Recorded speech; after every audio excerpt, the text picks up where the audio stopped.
One. We're loading into the land of dawn. Joseph, Gideon, the rest of the world, welcome. Join us here for game number 1 between Rrq Akira and Blacklist. Let's notice the early rotations. Which of these teams actually might want to go fast? Well, personally for me, I think it's going to be Blacklist International. There's so much snowball potential with a hero like Guinevere as well as the Brody, both of which can be enablers to start hitting bigger structures rather than playing for neutral objectives. Because keep in mind, that mid lane, Yue has to have a good lock on it, and maybe it could be a potential for Luis to punish, but in most situations, especially when you have Purify, it's going to be a little harder than it looks. Not only that, but you know, so far from what we've seen, I feel like we've been focusing so much, even on the roam potential, Luis, even in the jungle. Again, gold lane in this factor with these two teams is going to be huge, right? We already know signature pick, Gusta Lagusta loves this Claude. We've seen it shine, not only in the way that it can turn the tide of some of these team fights, but even the split push potential later on. I could hear everybody just get a little nervous there, like, oh, Gusta Lagusta, you can't be given first blood like that so early on. But keep in mind that a lot of the EXP lane bans were targeted towards Edward, and Blacklist International replied. So that's why King is up here to make sure that Edward feels that pressure, and smart decision by Edward to freeze that lane as quickly as he can. All right, so pressure down bottom from Blacklist, up top it's Rrq Akira. They catch him in mid. Gonna go for Sensui here, but gets out easily with a guiding wind. Again, I'm expecting somewhat of a stalemate until that first turtle comes up here. Yeah, and even when the first turtle comes up, right, keep your eyes on both the supports. They have a very important role. Like, Rrq not only has to somewhat give information, but also save the team members who won't have their ult in time for the fight or are a little too far deep. And based on what we are seeing from at least the Emblem sector, Yue, he's making sure that he has the cooldowns to maintain that mid control. Turtles already spawned. Both teams going for the pull. Blacklist wins. Gonna go for the reset. Looking at the back lines, Rrq Akira reinforcing that. Stolen ult is the Primal Wrath. What's gonna happen? Rrq gets the pull. See how they play around it. Sensui gonna jump in already with a spatial migration into the Requiem on the backside. They're gonna go. Edward somehow gets the turtle. Still, are they gonna fight for it? Rrq gonna go in with that circle eel. Takashi falls into the jungle. Flicker out from Edward. Rrq one hit away and he'll get out just fine. That's a little upsetting. Everything that could have gone wrong went wrong. Our Rrq Akira made all the right decisions, but we're unable to finish off the two low members of Rrq as well as Edward. And now Gusta Lagusta is just taking damage as Oheb is having the time of his life down by gold lane. This was one of the few things that Rrq Akira actually needed so they can start pressing advantages in the side lane. I hate to say it, but in the 3 minutes that have elapsed, it's clear Blacklist International have a mechanical advantage. Every little inch, the little decisions that you make in the fraction of a second makes a difference. It adds up to about 1,000 gold ahead now, even in the gold lane. That's far isolated from what happened in the turtle pit. You can see that Oheb is giving Gusta Lagusta hell. Oh man, I mean, I think as long as Blacklist International can maintain this pace and not give Rrq Akira that initial burst, then it should be fine, right? Because Oheb's already doing a very good job. Oh, even there, once again, the focus in this gold lane. Blacklist International knows if they're able to get a kill here, even in the hands of Oheb, it's going to give them a big advantage, and that's exactly what they want to do with this momentum play here. Gentlemen, they're cracking down on Gusta Lagusta. Luis has to play babysitter. This is not how you want to see the Heartbreaker play. He's so mechanically gifted. He was once in the gold lane, so he knows the little inches that make up a mile.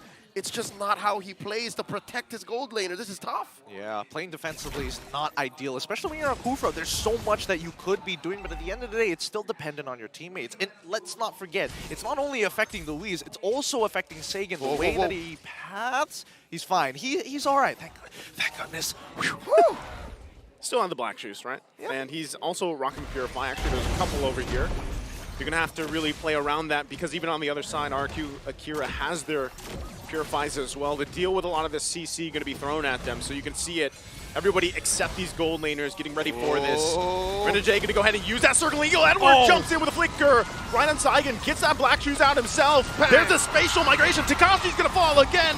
Luis tries to follow up, but he's got no backup as it's a double for Edward. And that's also going to be the turtle secured for Blacklist International. Deja vu, they're still not done! Still going to be going, putting the pressure in the mid lane. They don't want to let up here. Beautiful stuff. Honestly, really beautiful stuff coming in for the side of Blacklist International. The way that they actually look to punish our Rrq Akira is very simple, right? They're looking for Sagan specifically, and even for Edward, Whoa. he has got his guns out. Gusta is fine. Oh, no! Okay, jumps in with a spaceful migration, though. Luis, thankfully there in time, but it looks like there might want to be a response. You're seeing here how precise and how exact Blacklist International's movements are. Was this not just a replay of what happened in the first turtle fight? A big win up top, a kill, and then a rotate down bottom, and eventually they convert into a turret up top. They're trying to turn on Edward. Is this the right call?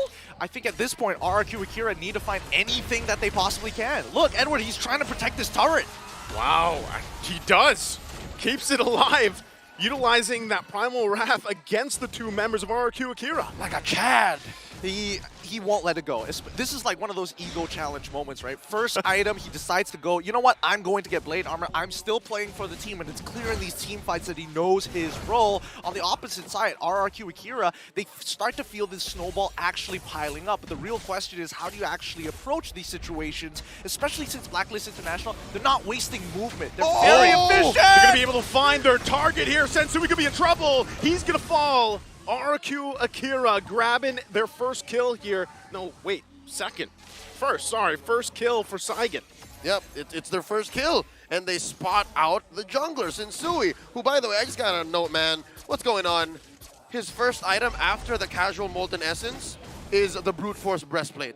Is there no better sign of success than excess? You usually don't build Brute Force Breastplate. Like, what was he thinking? Is it because of the damage coverage that Rrq Akira has? Well, that also, as well as the fact that he might be looking for opportunities to actually out-farm his opponent, right? Especially you're up against a Boxio. Let's keep that in mind. The movement speed is going to be useful. Well, they could use it here for this turtle. They're going to go for it. They jump in, but Sensui somehow steals the turtle away. The Rrq on point. Takashi falls again.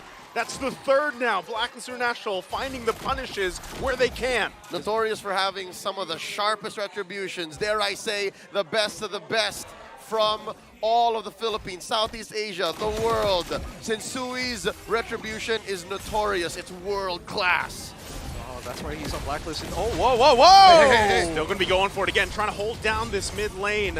They're going to force him back, but that's just the objective for Blacklist International. Really good moves coming out from specifically the Hitman, right? He is sniffing out where Louise is. He understands what Kufra wants to do, and if he's able to smother it really early on... No! No, he's fine. Look, it's Edward, right? Agent Zero, he's not a prime target for Rrq. Oheb, however, that's where the target is on. Yeah, no, Oheb's just been silently working. And it's the same you can say for Takash. He's just finding these little windows, sneaking through some value, keeping this gold lead under 5K, 8 minutes in. Rrq Akira, their map, their real estate, it's shrinking. Where are you going to find farm to put on Gusta La Gusta? I mean, even with this, like, when they try to find their own moments, that's where the Guiding Wind plays such a integral part of this. Blacklist International is able to just pull someone to safety, and Rrq Akira, they're trying to just kind of catch up right now. Just struggle a little bit here. They're 5K behind nearly the 9-minute mark. Gideon, are you seeing this? Are you seeing this? Oheb is a world away from Gusta La Gusta. That's almost 2,000 gold. It's almost 2,000 gold here, right? And if we're talking about like questionable things that are being built right now, I'm already looking at Benedetta. He's going for the Blade of Heptases. It's like a semi-damage, but you're not going for Hunter Strike, which is generally the more efficient item because you need the movement speed to get in and out of these fights rather than the burst. And then he's building full tank after. So I don't know about Takashi right now, but I think he recognizes that his moves are too telegraphed, so we might as well get the stats to buff him up to make sure, even though his opponents know it's going to happen, that he will protect himself. That's true. Again, we can only really theorize and wonder what's going on in these odd builds. Look at the damage. Look at Yue. Wow. He is Damage. I mean, that's the best that we can actually put it, right? 12. Well, again, he is so far ahead of the curve. UA is that important when it comes down to these to the peel from Rrq Akira, especially when they find that initial engage, and that's when we see the snowball actually happen, right? It's all part of the checklist. Unlock the Oheb, get into their jungle, start taking them down on neutral objectives, and from third turtle onwards, it's Blacklist International control. I'm just wondering at this point, too, you know, as that is literally a free lord for Blacklist to take here as they march in.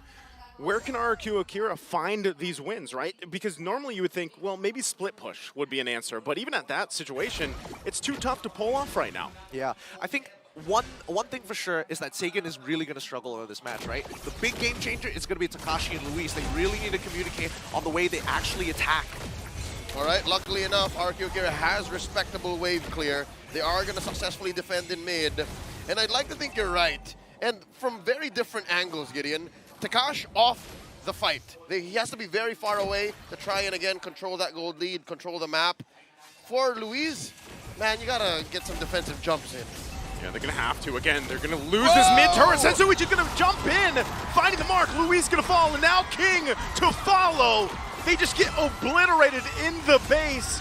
Now Blacklist International with the lead. They're going to go ahead and continue to assault down the base turrets of Rrq Akira. Do they cap it out? And we're going to jump in. Takashi falls. Gusta Lagusta trying to keep the game going, using the Blazing Duet, but it's not enough as Blacklist International decisively takes game one. Blacklist welcomes Rrq Akira into Manila with a dominant victory. Game one going over to Black. Whew. Blacklist International feeling comfortable in their own skin, man. This is why the new iteration of Blacklist International is so exciting to watch. They're efficient, they sometimes can be aggressive, but more importantly so, like the Hitman himself, he is precise. Not only with that, but again, if you look at just from start to finish of this game, the execution, every role, every lane, just played the part, right? There, if you really look at it, it started early on, even into that first hurdle. Things were